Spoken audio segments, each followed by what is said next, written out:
ആപ്പിളിന്റെ കോഫൗണ്ടറായ Steve jobs തന്നെയാണ് toy story, inside out പോലുള്ള ഐക്കോണിക് മൂവീസ് ക്രിയേറ്റ് ചെയ്ത പിക്സാറിന്റെയും ഫൗണ്ടർ.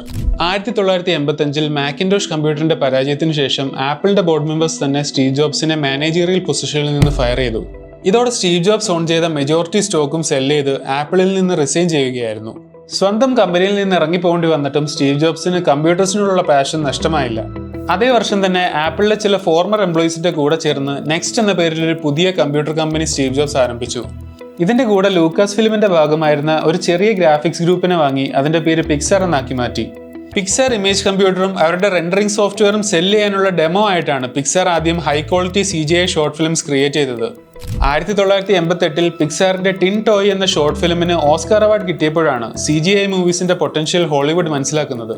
ശേഷം പിക്സാർ ഡിസ്നിയായി പാർട്ണർ ചെയ്താണ് ടോയ് സ്റ്റോറി എന്ന പേരിൽ ലോകത്തിലെ ആദ്യത്തെ ഫീച്ചർ ലെങ്ത് CGI മൂവി നിർമ്മിക്കുന്നത്.